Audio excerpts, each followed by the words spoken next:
Listen to me, man. You have a great life in front of you. But your great life is in front of you. It's not behind you. What you did back there ain't got nothing to do with what God got for you. What you did back there was learn the lessons to get you to where you are at this particular moment right here. But what God got for you, do you know, man, that you can actually mess your life completely up? You can jack it all the way up, and you can turn around and get it right. Do you understand that? Do you understand that you could have had a baby out of wedlock and still be all right? Do you know that you can be divorced multiple times and still be okay? Do you understand that you cannot have a degree and still be just fine? You want to know how I know? Because I'm telling you what I know. I lost everything twice. I don't know if you've ever lost everything before, but I've been bottomed out twice. I done seen rock bottom 2 times. I've been through some walls up in here, man. I'm just trying to tell you, man, God is really with you. You ain't got to believe me. You ain't got to believe me. But keep doing it without God. Let me know how it worked for you. Matter of fact, write a book on how to make it without God. Because I want to read it. I want to read the first page. And then I want to read the last page because there ain't going to be but 2. You can jack your life all the way up. God is in the forgiving business. You can make all the mistakes you want to make or think you shouldn't make. God is in the get it together business. If you got dreams and visions, I got news for you. God is in the make your dream come true business. He did it for me. How he won't do it for you? A lot of y'all better than me. I'm just gonna flat out tell you. Most of y'all ain't done what I had to do to get to where I am today. You just ain't had to do this type of dirt. You ain't been homeless, so you ain't got the scrap like me. Most of y'all didn't come. You're not old as me. I've overcome it all because I have a relationship with him. And you can listen to me and tell that I'm not a perfect person. I am not a perfect Christian. I have my flaws. I am a flawed human being. But guess what? You are too. You ain't got it all together. I dare you to say you do. I make a lot of money, man. But guess what? I ain't got it all together. I'm hurting. I'm hurting, man. Everybody tripping through something. Everybody, I don't care who you are. You're going through something. But if you got God, you can make it. I'm just telling you this little piece of information. I don't see most of y'all most of the time. So you're sitting here, you kind of looking at me a little bit odd. Why Steve talking like this stuff? I'm just trying to put you on game. Because let me tell you, all y'all want to be successful. And you want to be happy. But you got to get there. It's a shortcut to getting there. The shortcut to getting there is the relationship with God. If you try it without it, you're going to fail miserably. You're going to sink, man. It's going to be ugly for you. Now, this is what you got to do. Identify your gift and get busy with it. God gave all of you a gift. Identify your gift. It is the thing that you do the absolute best with the least amount of effort. That's your gift. Get busy at that. If it's drawing, if it's teaching, if it's sharing, if it's caregiving, he put that gift inside of you. He didn't hide it under a rock or put it under the mountain or put it on the mountain somewhere. He put the gift in you.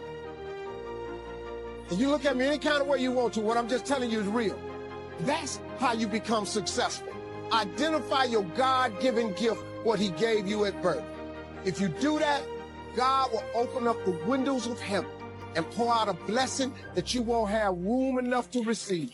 I am telling you, that is a fact. Why not now? This is a good time. As the 20th century starts to wind down, a few more years as we get ready for century 21, what a good time to set your goals, work on yourself, work on your skills. What a good time to get it together. What a good time to start this process. Personal development, growing, changing, developing, having a good plan for your money and for your life and for your future. Why not now? What's now? No opportunities wasted. Listen to me carefully, guys. Listen to me very carefully. You got to hear what I'm saying. This is important. There are 86,400 seconds in a day. And if you maximize each and every one of them, you will live like you want to live. You will have what you want to have, and you'll be what you want to be. You can have more than you've got because you can become more than you are. If you just remain how you are, you'll always have what you've got. But if you're willing to make changes, the next 5 years of your life can be totally different than the last 5. If you don't change, chances are excellent the next 5 will be like the last 5. For things to change, you've got to change. For things to get better, it's not what happens that determines your future. It's what you do about what happens. Direction determines destination. All you got to do is make a little change in direction to arrive at a brand new destination in 2 years, 3 years, 5 years. You either have to change your life. That is, you got to say, you know what, my body isn't there, I'm going to go work out. My relationship isn't there, I'm going to change it. You know, I'm not making what I got to make, I'm going to retool, I'm going to get a new skill, I'm going to go back to school, I'm going to start a business, I'm going to do something. You have to do something to change your life. Or, in order for you to be happy, if you can't change your life, you're going to have to change your blueprint. Usually in life, it requires a little bit of each. Does that make sense? And if you change your life and change your blueprint, you can have an extraordinary life. Because all of us are going to have times in our life when what we want or think life should be like isn't going to match how life really is. Those moments, if we blame, our life goes into pain.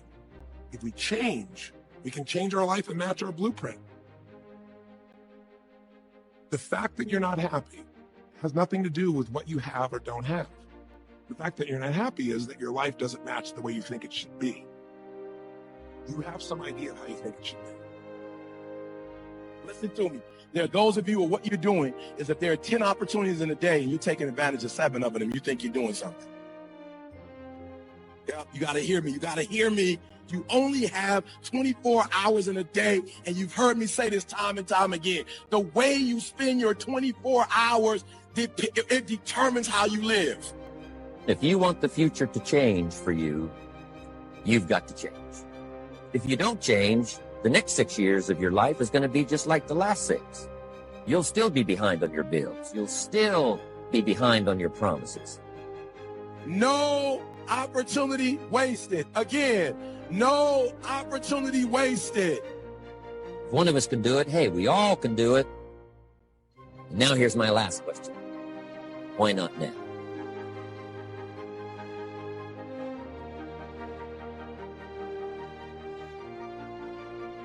What is it that gives your life a sense of meaning and purpose? Because once you find that, it puts you in your power place. See, if you know what your life work is, I encourage you to start working on it. If you can't do it all at one time, do just a little bit of it. And if you don't know what it is that you showed up to do, if you don't know why you're here, I encourage you to find out what your purpose is here. What is the meaning of your life? What will be different? Have you ever asked yourself that question? I've done that. I remember coming from a friend of mine's funeral, and I was reflecting on how much time I had left. And I went for a walk in a park thinking about this guy whose life was so promising. And I mean, he wasn't an old guy. He was quite young, in fact. And I thought about all of the things that he said he was going to do, and he never got a chance to do those things. And I started thinking about my own life and how much time I had left to do the things that I would like to do. And at that time, I wasn't sure what my life purpose was, what my life's work was. I wasn't sure about it at that time. And I thought about it quite a lot. I had some idea, but I wasn't convinced. That I don't think I felt worthy. I didn't believe that it could be me to do this kind of work that I'm doing right now. And I say to you that if you begin to take a conscious effort to find out what it is that you're supposed to do, I say that it can literally save your life. I said that it can literally save your life. 85% of the American public, according to recent studies, are going to jobs that they hate, working on jobs that do not challenge them. They get sick thinking about going. Because, see, when you go to a job and you already know how far you can go, you can already see that proverbial glass ceiling. See, when you're going someplace and you already know how much you're going to make, you already know how far you can go, you're in a dead-end position. It erodes your self-esteem. It lowers your sense of yourself. It creates an inner turmoil. It creates an emptiness in you. So I say that your life is worth finding what it is that you're supposed to do. And I'm not saying quit your job. I'm saying find it and do just a little bit of it. Just start working at it just a little bit. But do find out what your work is and hold on to it and don't let your dream go. Don't let it go. See, and here's something else I want you to begin to look at. Why is it that most people don't pursue their dreams or don't do better than what they're doing if they're capable of doing it? I think that many of us don't go the next step because we don't know what to do yet. And I say that the reason that we don't even explore the possibility of what to do is because subconsciously we don't believe that it can happen for us and we don't believe that we deserve it.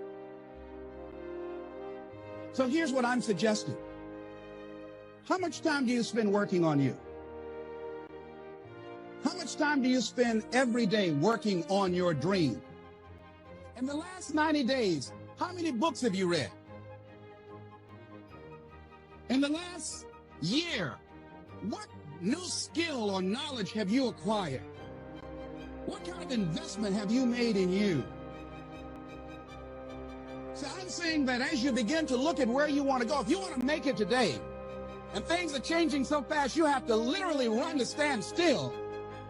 I'm saying that you've got to make some conscious effort to begin to work to develop you. Here's something else. Most people are not living their dreams because of fear, ladies and gentlemen. Fear, limited vision, and lack of self-esteem is what keep most people doing things they don't want to do. The same reason that people stay in relationships where they're abused or they're unhappy or it's unfulfilling. They can't see themselves beyond that relationship. They can't see themselves enjoying life without that person. They think that this is all that they can do. The same reason that people get stuck at a certain level in life. They can't see things being better for them. And they think that this is it and this is all they deserve. This is all they've ever seen. It's been passed on to them. And they think that this is it for them. Oh, no.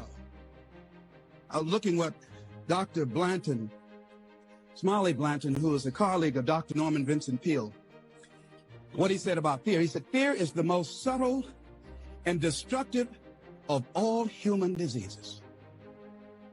Ladies and gentlemen, fear kills dreams. Fear kills hope. Fear put people in the hospital. Fear can age you. Fear, ladies and gentlemen, can hold you back from doing something that you know within yourself that you're capable of doing, but it will paralyze you. And it seems like you're in a hypnotic spell. And I ask you a question, what is the benefit? What's the benefit of allowing fear to hold you back?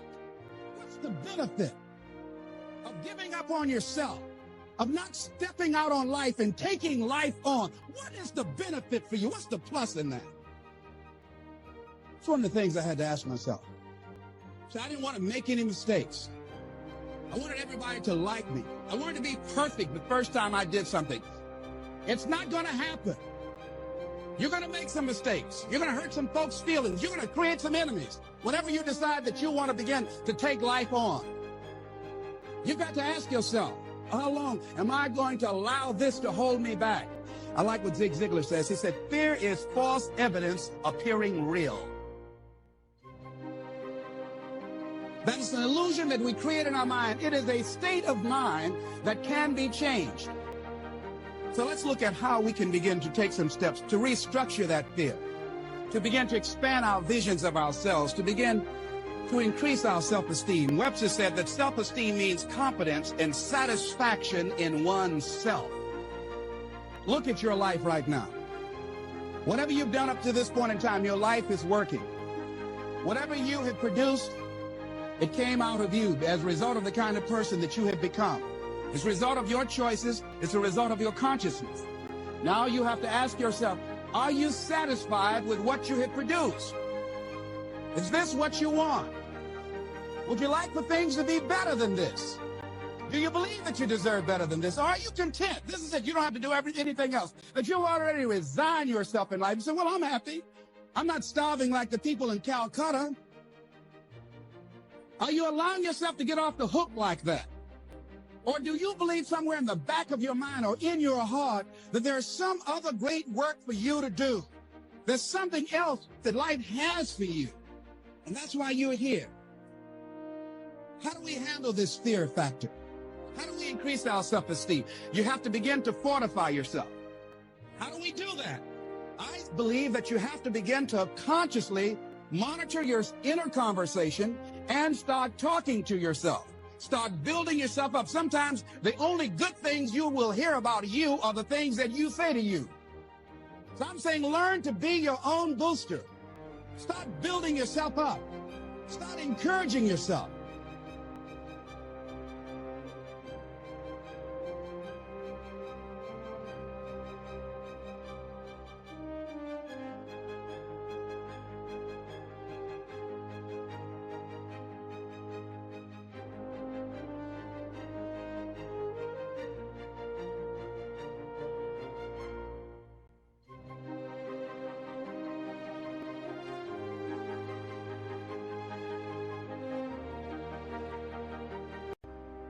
Expect things to get better for you because they are. See, life is cyclic. You're not, whatever experience you're having right now, it has not come to stay. It has come to pass. Not to stay, just to pass. It's just going through. The biggest challenge is to know what's happening. This is a part of this thing we call life. This too shall pass. And maintaining perspective, putting it in perspective. How do we get stuck? A friend of mine working on a job, loved the company very much, expected to retire there. And one day they called him in the office, asked him for his badge and identification, told him he was fired and he had to leave then. He was devastated. And if you came anywhere near him, he would tell you his story. As we all have stories. Even when he got a job, he went on the job telling anybody who would listen how they fired him unjustly. And he always ended with, it wasn't fair. Life isn't fair. It's not fair that birds eat worms, and they do. Don't deviate. Don't procrastinate. Don't become frustrated. All you have to do to win this battle is stay on track. Where there's a will, there's a way. In fact, we are often tormented by vision because the visionary sees what shall be and wakes up to deal with what is. Means that you can't get to the destination just because you want it, just because you saw it, just because you like it, just because you need it. You know, when you go into a service station to get gas, you don't go in there and just start pumping. When you push the lever up, it clears the previous bill. By the same token, if you want to begin to move, you got to clear your mind of all the unnecessary luggage and baggage that's weighing us down. All of us have experienced some tragedy, and if we haven't, we will. Sometimes your life will be in a slump, and you can either let it destroy your life, or you can build upon it. I'm not going to let this destroy. You can permit it to let it hold you down, or you can decide, I'm not going to let that happen to me. I'm bigger than this. I don't care how good you are. I don't care how talented you are. I don't care how much you work on yourself. There's some times when things aren't going to go right. There are times when anything that can happen will happen. Make a declaration to yourself. Declare all out war that you're going to get out of this rut. I suggest to you that if you are facing a challenge, don't stop. Stay busy. Work your plan. Continue to do those things that you know that work for you after you have evaluated yourself in the situation. Sometimes you have to back up and go within and pray and meditate and recharge your batteries. Go away, clear your head, and then come back and look at it from a different vantage point. You have been disappointed over and over and over again. And every time you try, you come up short. And some of us have tried, got blocked. Tried, got blocked. Tried, got blocked. And I tried so hard and I still got looked over. And don't you know it's hard when your expectation has been damaged by disappointment? It's a slow damage. It's a slow tearing of the muscle fibers. The day that you start living your life according to everybody else's opinion is the beginning of the end. Your problem is every time you step out, you have yoked yourself up to people that you have no business being yoked up to, and your life is going in zigzags. Why is it I'm back here again, this time like I was last year? I should have overcome that. I should be further. I should be stronger. Most of y'all don't actually know your self-worth. You don't know your self-value. So you're like a vulnerable little child. You're shaking, and it's like, everybody loves me this week, so I love me this week. Next week, it drops. So now you're running around insecure and not loving yourself, sad and depressed, based on the feedback, the responses, and the energy that the rest of the world is giving you. But have you ever considered the reason why you're going in circles is because you never stop to consider, have I ever checked my circle? Someone say, check your circle.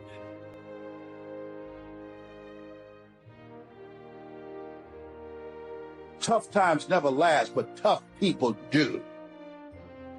It's not there to stop you. It's only there to challenge you. You want to grow through it. You can always do more. You always have another gear, another level of performance. You can always push a little bit harder, work a little longer. You have complete control over whether you get it or not.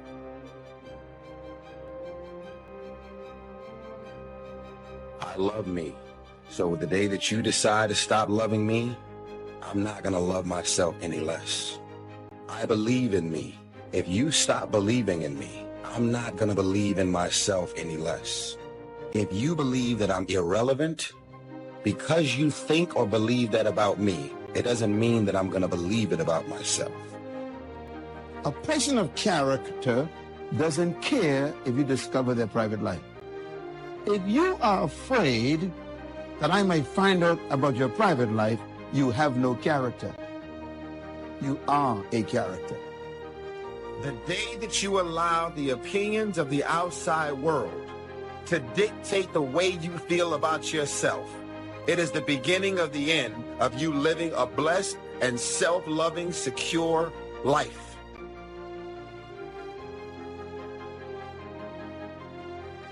Friend, listen to me loud and clear. Do not pick your friends that are enabling you. Pick some friends who empower you. Please don't enable me in my brokenness. Please do not enable my negative thinking. Please quit enabling my laziness. Please stop enabling my excuses. Please quit enabling me just going, that's who I am, I guess. I don't need to be enabled. I need some friends who will empower me. Love yourself, believe in yourself, independent of the validation of the world. Have opinions and feelings about yourself, independent of the feedback. Why you gotta have somebody calling you beautiful every day in order for you to feel beautiful? Do you believe that you're beautiful, or do you only believe you're beautiful when other people say that you're beautiful? Self-love is the cure to self-hate. A truly courageous person is not afraid of what might or might not happen next week or next year. He fears not making the most of every moment today. A truly courageous person fears making appearances more important than realities, making impressions more important than communication. Think about something that you'd like to have, or something you'd like to create for you or your family. I want you to hold this thought in mind. Now, one of the first things I want you to do is don't worry about the inner conversation that you're going to have. Don't worry about how you're going to do it. That's going to come. You're going to develop a plan of action. You will find the way. You'll become the kind of person that can attract the people, the resources, in order to make that become reality. The discipline can seem like it's your worst enemy. But the reality is, discipline is your best friend, and it'll put you on that path. The path to strength and intelligence and happiness. What is the vision for your life? What are the ideas and the dreams for your life? Who are you? What are your gifts and talents? What is your ultimate destiny and your goals? God will never give you something somebody else is supposed to have. Negativity, you can protect yourself from negativity. And that's what stops most people, negative thoughts. You can coat your mind from negativity. It's a real simple exercise to do. I do it every morning before I walk out the door. So I walk out as a positive person. The way you can put a coating around your mind is with one simple thing, gratitude. Passion gives us a great amount of energy. And when we have that passion, there's something about how we love what we're doing and we enjoy what we're doing. And passion energizes us. It's possible to be passionate about something that you're not gifted in. Hello? Let me explain. Have you ever watched the tryouts at an American Idol? We can see that most people aren't as successful as they wish they were. Do you see there's a connection between these two very common phenomena? I hope you'll understand that it's in your best interests to take responsibility for everything you do. You spend your life performing for a crowd, it'll kill you. And you're like, I'm good. I'm not a singer. I don't perform for people. It's gotten much deeper than that now. It's the feeling that we get when we start offering ourselves up in a form that is more impressive to people, but is not authentic to us. See, when you're going someplace and you already know how much you're going to make, you already know how far you can go, you're in a dead-end position. It erodes your self-esteem. It lowers your sense of yourself. It creates an emptiness in you. So I say that your life is worth finding. Don't be so obsessed with them. Be obsessed with your own reality TV program called Your Own Life, right? How about the news? All the time they're trying to distract us. I'm not saying don't know about them, but it's such a convenient escape from the work. What it takes to win is not worrying about all that stuff. That should be the background noise. How do we increase our self-esteem? You have to begin to fortify yourself. I believe that you have to begin to consciously monitor your inner conversation and start talking to yourself. Start building yourself up. Sometimes the only good things you will hear about you are the things that you say to you. The truth will set you free. The truth will stand, and the truth will deliver you from procrastination and laziness and the downward spiral that comes with a lack of discipline. Character is the dedication to a set of standards. What are your standards that you've set for your life? I will never violate my standards. You got to say that every day. I do not tell lies. That's a standard. So don't believe the lies, believe the truth. And the truth is, you have time. You have the skill, you have the knowledge and the discipline to get it done. Yet in life, outside of that one area, most of us are worried about suffering. We're afraid of it. When we're suffering and sacrificing, we wonder whether it's worth it. We wonder whether we're supposed to. We wonder whether sacrifice or setbacks or suffering is a sign it's not our real dream, don't we? If you really want to develop the power of positive thinking as a habit, as a lifestyle, as a strategy for success, then decide right now to find something to appreciate from any seemingly negative person or situation, and develop the habit of giving compliments. See, at the gym, you'd never think, oh, I'm going through some pain and discomfort. This must be a sign I shouldn't be at the gym. You'd never think that. It goes with the territory. Everyone knows to build a bicep or a tricep or a chest or legs. You have to break it down, suffer and sacrifice for it to grow. The indication of the pain and sacrifice and sweat. Don't you feel better at the gym? So in that area, we all know to the extent we suffer and sacrifice is to the extent we grow. And your body is a metaphor for the rest of your life. See, if you really want to have some more positive feelings in your life, you got to keep focusing on what's right. You got to get curious. And most importantly, you got to find something to appreciate even in the tough times. Because in reality, as we've talked about so often before, the toughest times in your life sometimes provide you with the real resources to change your life. That piece that we're after lies somewhere beyond personality, beyond the perception of others, beyond invention and disguise. Your need for acceptance can make you invisible in this world. Don't let anything stand in the way of the light that shines through this form. What's the one thing that keeps you from becoming who God made you to be? What's the one thing that keeps you from using your shape? Write it down. Fear. That's the word. It's fear. It scares you to become somebody that other people may not understand. Risk being seen in all of your glory. Our eyes are not viewers. They're also projectors that are running a second story over the picture that we see in front of us all the time. Fear is writing that script, and the working title is, I'll Never Be Enough. And when I say life doesn't happen to you, it happens for you, I'm just making a conscious choice to perceive challenges as something beneficial so that I can deal with them in the most productive way. You'll come up with your own style. That's part of the fun. It's something in me that says, I need to do this. So that's the first voice. But we've trained ourselves to ignore this voice and listen to the second voice that I believe is a collection of the average society. It's what we learned. It's the practical voice, the should voice. Whenever you say I should do, where are you getting that from? What society says. Well, we forget society's kind of crazy. It's like, why are we using them as the bellwether that we should get our advice from, right? 52 is the age at which a man's philosophy is fully formed. But it's okay to run a little behind schedule as long as you recognize it and do something about it. And you don't need volumes of books or the library in order to create a personal philosophy. You can do that anywhere. You can do it right here. So this first voice goes, I think we should do this. And we go right to this voice that says why we shouldn't. So for instance, there's many people that feel guilty about something. If you actually go to your heart, you can understand at a true level why you could have done something like that. Everyone can. But what causes our pain is trying to get society to understand why we did something. But the collective society isn't at a consciousness where they've forgiven themselves for anything. So there's a lot of judgment you'll look at in yourself if you look at yourself through society's eyes.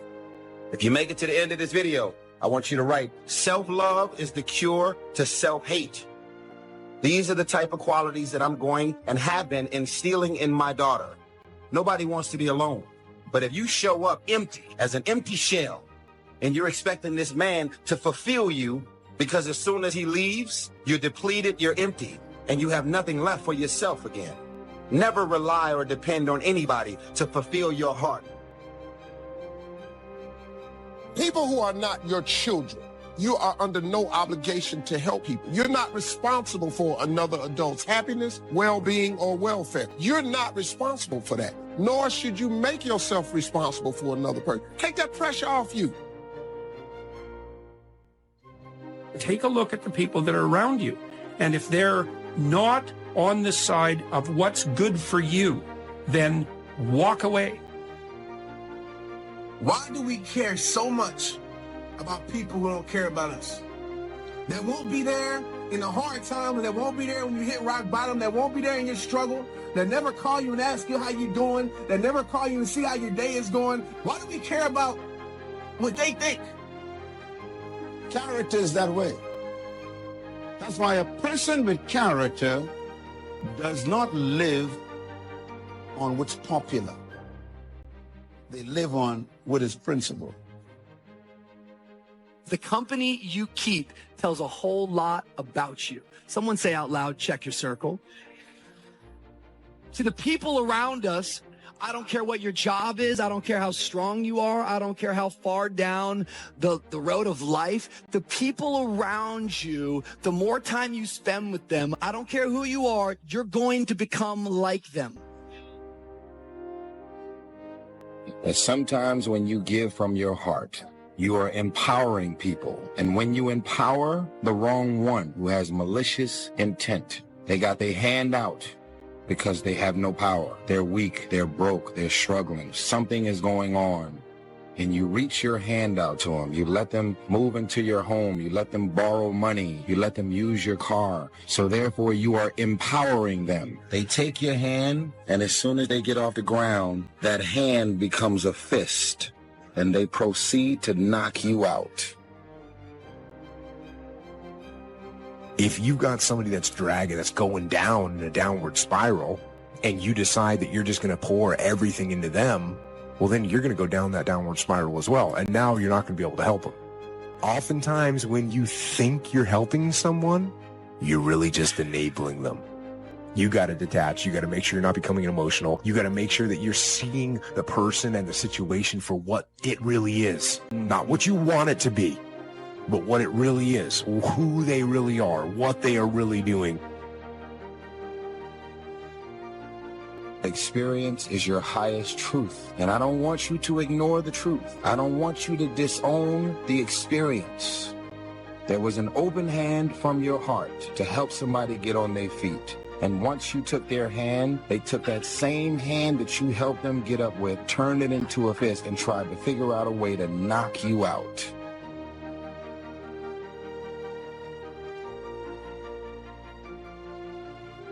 Do you notice that 95% of all your voicemails are a request?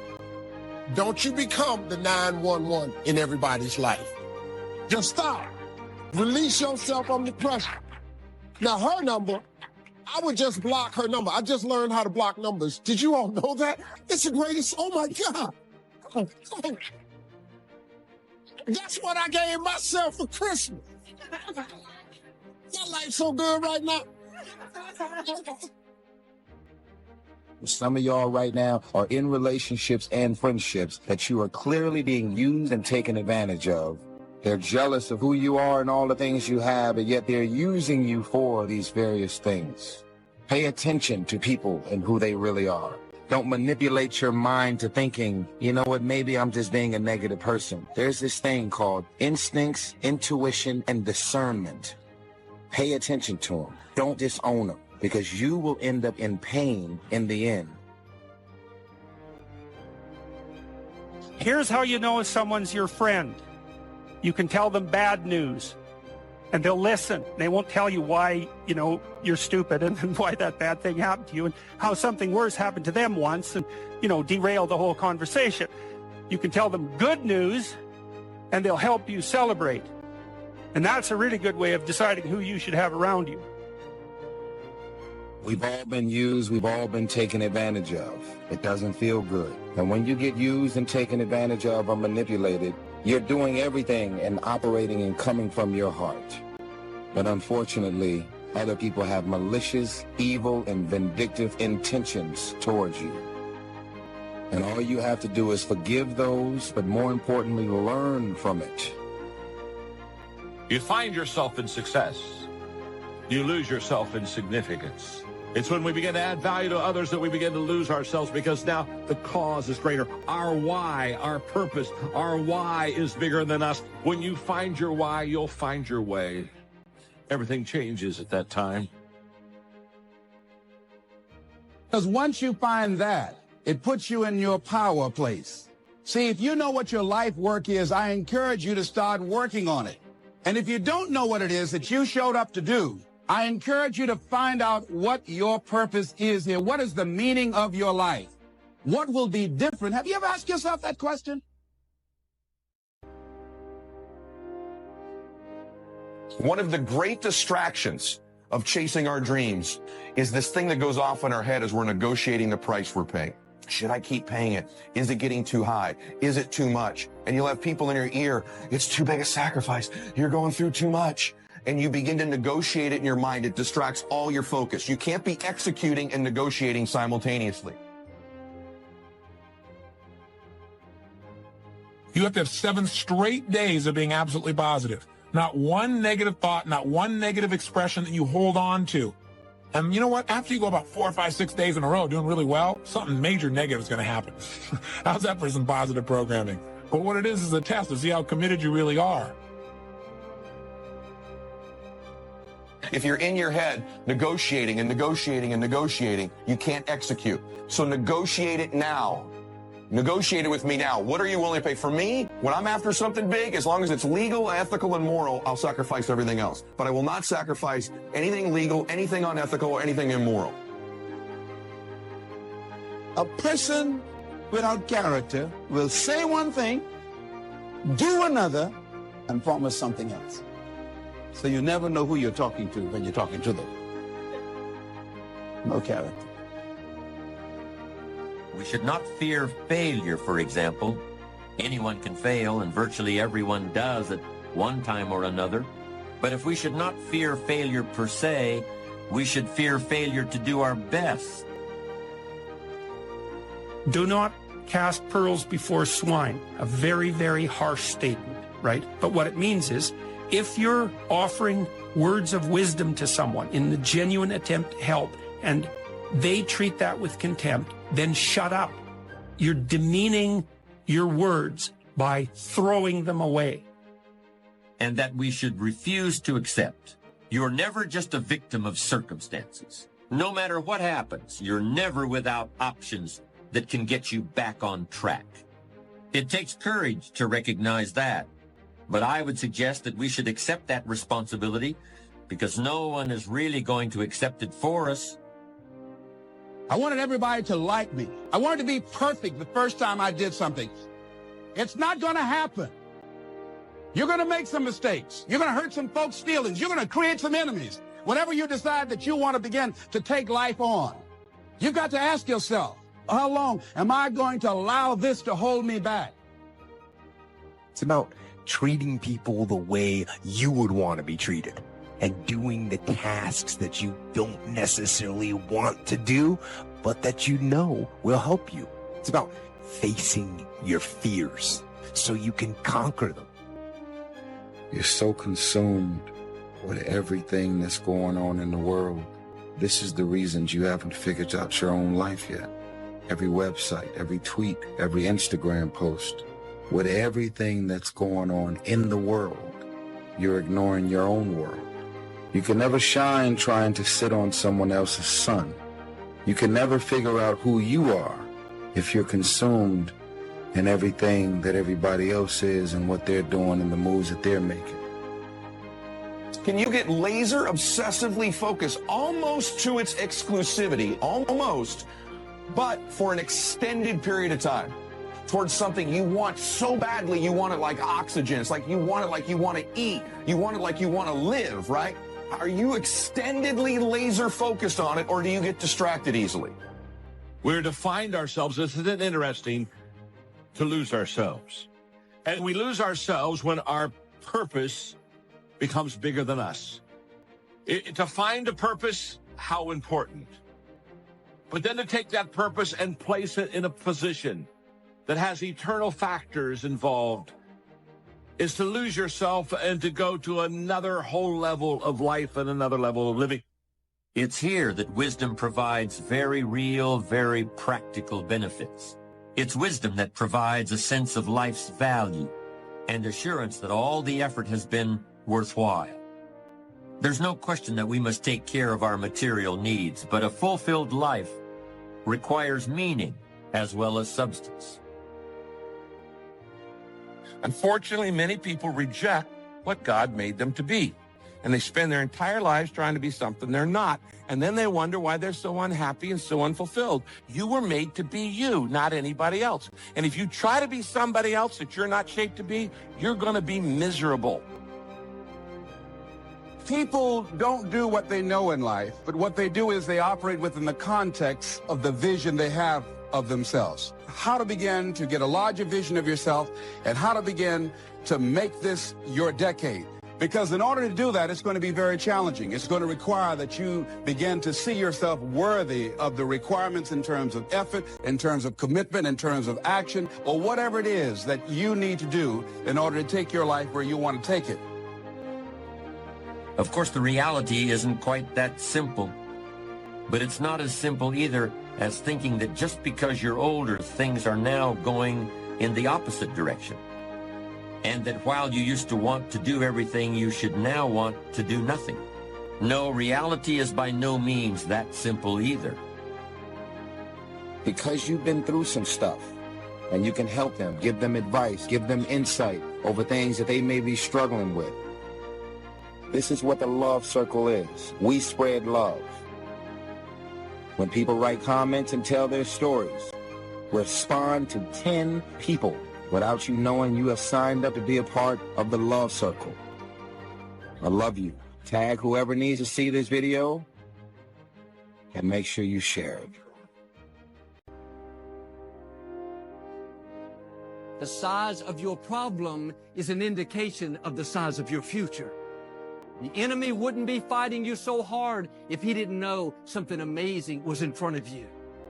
Don't be discouraged because you have big challenges. Have a new perspective. That means God has something big in your future. Big breakthroughs, big opportunities, big victories.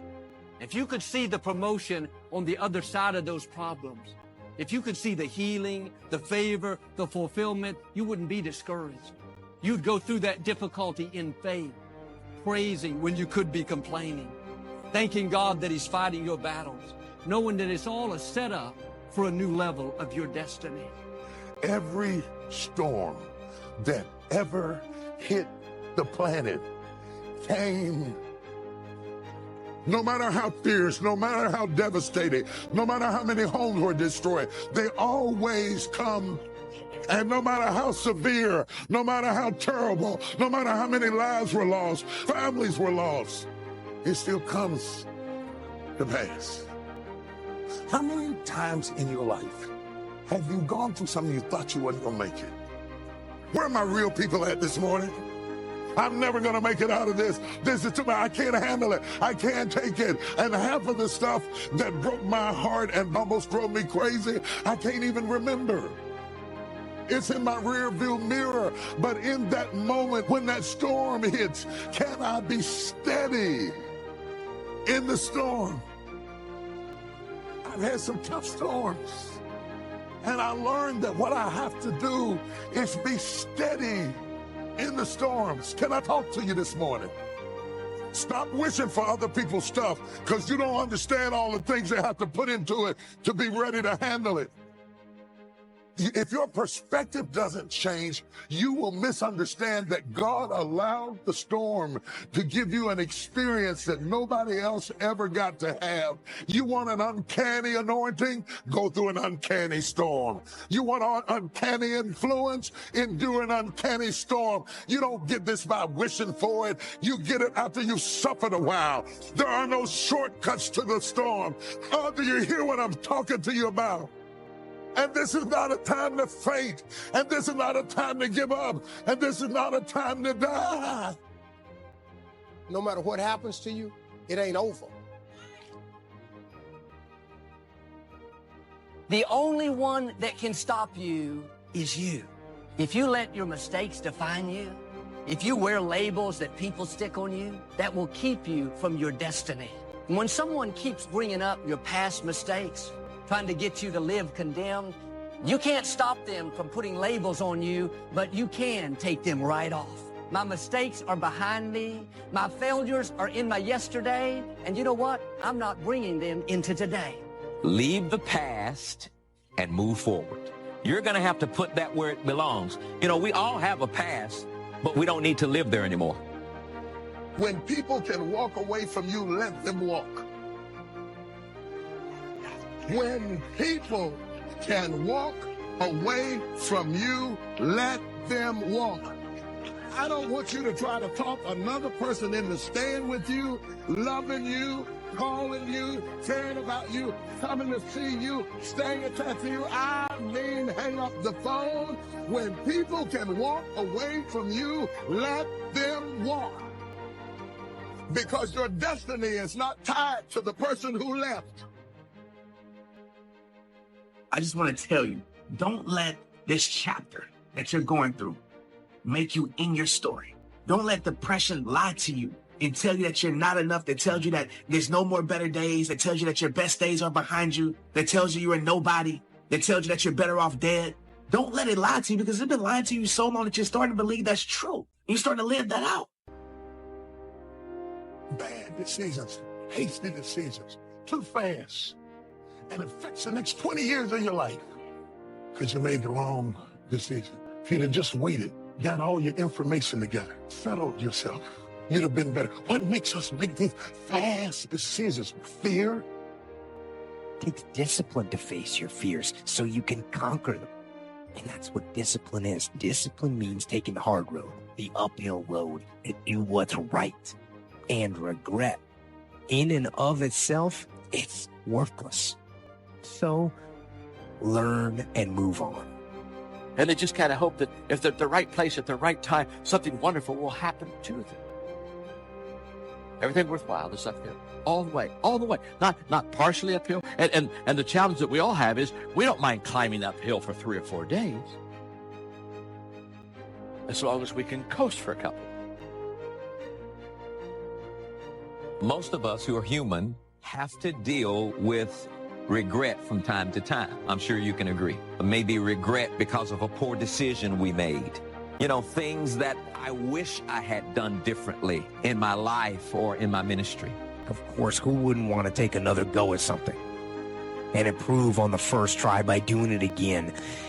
But the fact is, you don't get that chance. Don't let regret beat you down. Don't be a slave to regret. No, let it teach you. Let it make you better. Stuck in there is a firm belief. That's why we have to guard our beliefs so preciously, because our mind goes to work on finding these legs, these references, which are real experiences in our life, to prove to us that that belief is true. And so although you may believe it to be true about you, these doubts and negative thoughts you have, these were not your original thoughts. The regret we feel for things that we've done, though intense, only lasts a short period of time. But the regret that we feel for things that we missed out on, that can extend throughout a lifetime. Because most of us are scared, and we choose to lead an easy life. We choose to take the safe path. And by doing so, we start to rack up those regrets. But there is a solution. You have to be willing to be bold. Of all the subjects we've covered so far and are about to cover, none is more important than covering the disciplines for success. What's at the core of achieving the good life? The major key to the good life. The major key is not in learning how to set goals. It is not in learning how to better manage your time. It is not in mastering the attributes of leadership.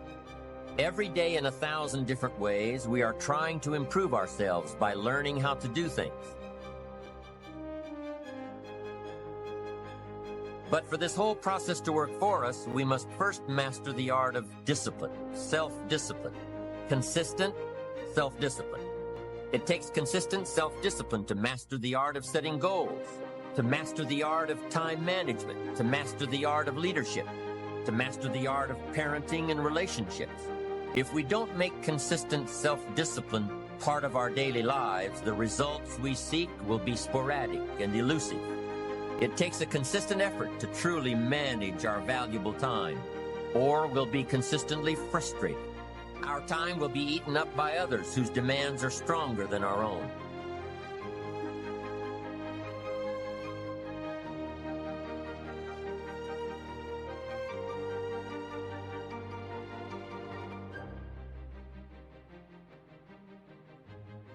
We all have weakness. We all have gaps. We all have issues. We all have struggles. And the first step to working your weakness is admitting your weakness. How many know denial is dangerous? Just because you ignore it doesn't mean it's going to go away. But many times we conceal things and we cover things up because we're concerned that if we'll expose it, we're going to be embarrassed. Have you ever felt exposed before? So if you want to do something, if you've thought about something you want to do, take it head on. Decide that you're going to start looking at it, start doing research on it, start tackling it, start becoming involved in whatever and wherever it might lead you to begin to explore the possibilities in that particular thing that you're seeking so that you can begin to learn all you can about it. Decide that you're going to face it, that whatever shortcomings you have, that you're going to strengthen yourself there. Whatever training is required, that you're going to go get that training. George Washington Carver would say, do what you can, where you are with what you have, and never be satisfied. S.B. Fuller used to say, and you heard Joe Dudley talk about, always strive to be more than that which you are. Yeah, don't get satisfied with yourself. Always know that wherever you are, you can enjoy more, that you deserve more. Why you can't begin to live life on your terms. Always something there to block you, to keep you where you are, and keep you from beginning to develop your true greatness. Always some fear. How do we handle it? If you've been using the fact that you don't have enough money or you don't have the education, take it head on. Go get the education. But look at what they've done to you. They've made you an employee. and they told you where you can be employed and where you cannot be employed. And then they restrict how far you can rise in that employment. Living my life on my terms. That's important. Not to give up on your dream, not to give up on yourself. Now, are there going to be some moments when you want to give up? Yes. Will there be some moments when it's going to seem like it's impossible? The disappointment that you're experiencing, that you're going to say, it's not worth it? Yes, that's going to be right there for you. It's going to be in your face. When you start grinding, when you start waking up early, when you start keeping your word to yourself, to your boss, when you go into 120, when you all in by any means necessary, you start seeing stuff and you start experiencing stuff and you start having stuff that people who are not doing that, they never get. And I promise you, when I go out, I will be the best version of me. When I go out with my son, with my daughter, and with my wife saying, our husband gave 120%. And until your thinking change, you are contaminated leadership. I've never heard such a level of teaching on leadership. Why? Because unless your mind changes, you will never become a leader. Attitude determines your limitation, which means that your belief system determines how far you go. You can never lead beyond your attitude and your belief system. And that's why your life is what you think it should be and exactly what it is. Attitude is the manifestation of your personal philosophy.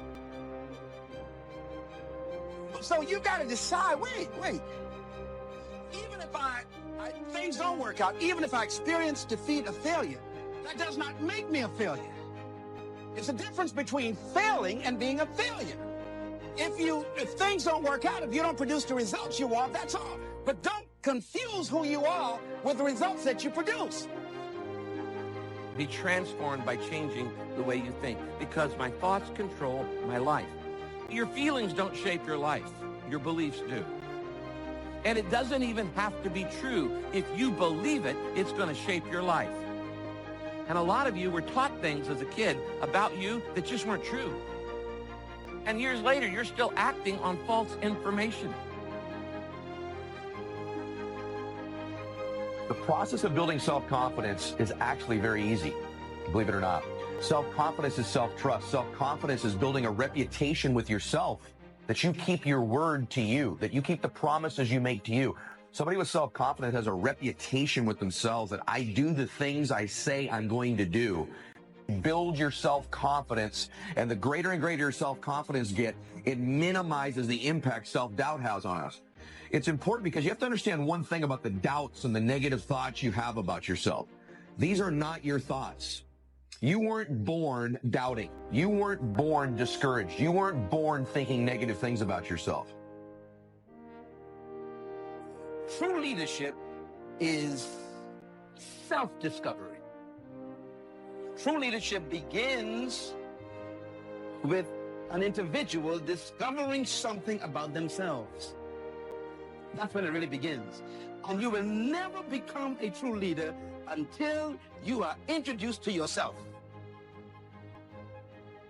Don't do that. Be quiet. Sit down. Be a good boy. Be a good girl. Maybe it was criticism you received as a little one that you may not even remember to this day. Those were thoughts that were placed in you and given to you by an external source at some time in your life. It could even be our parents. It could have been a school teacher. It could have been ridicule at school from other children. But when you were young in your formative years, these negative thoughts about yourself were planted in you by an external source.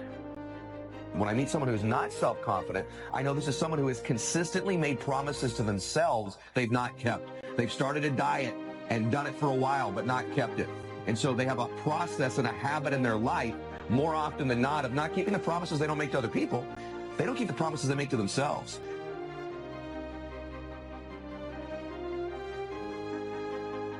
It's impossible for you to have continued success without having self-discipline. Impossible.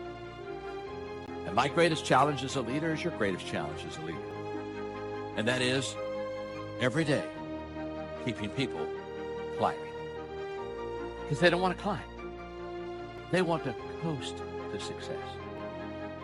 Let's take a few minutes to talk about the importance of knowing yourself enough to be your best cheerleader. The times you thought you had it all laid out and it just didn't work.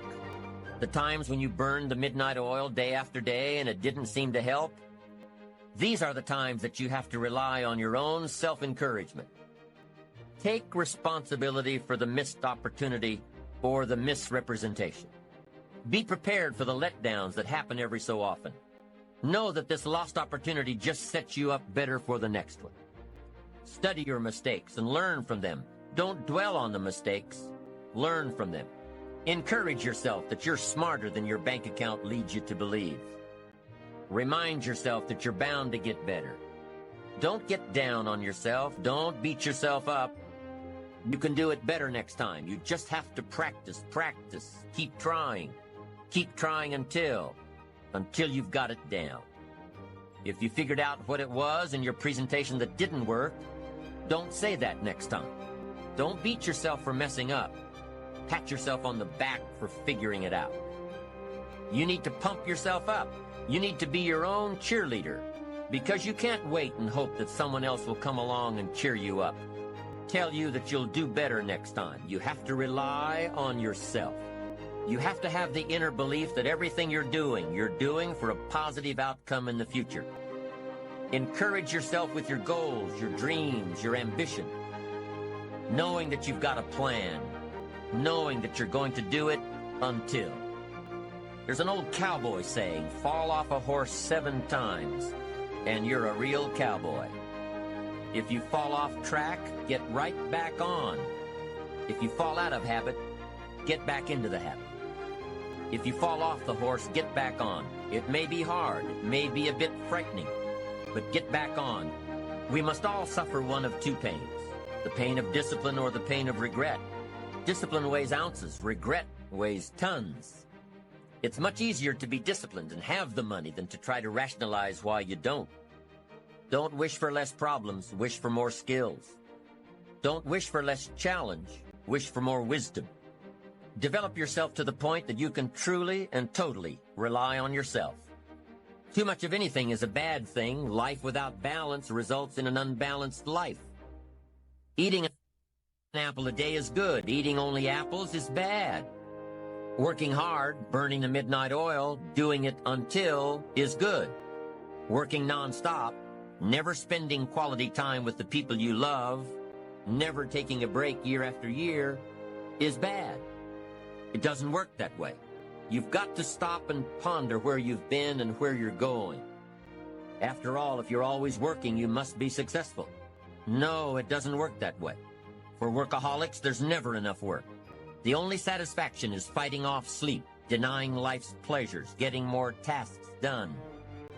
These people are generally more task-oriented than results-oriented. They're busy being busy. Now, wouldn't you prefer a life of productivity rather than a life of tasks? When you schedule your time and take advantage of your time, you can work smarter instead of working longer, and still have time for other things in life.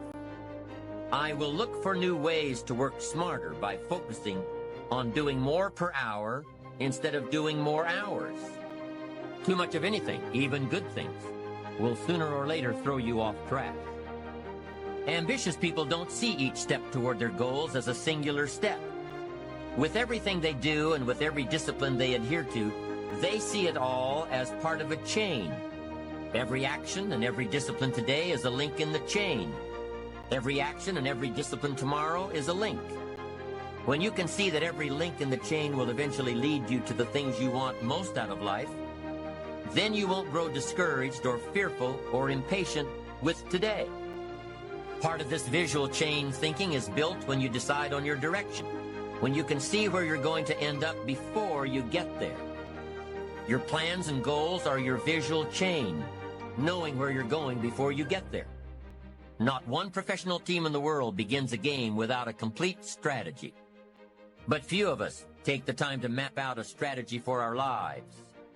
Here's the first rule for your game plan of life. Don't start your day until you have it finished.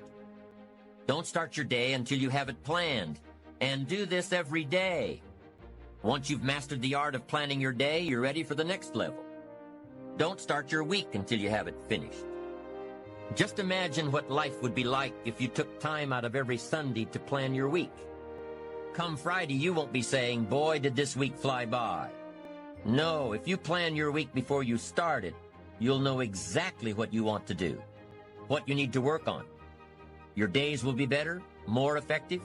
You'll be working smarter, not harder. It takes great discipline on your part, but it will soon lead to a new habit, a habit of mastering your time. If you're doing all that you're scheduled to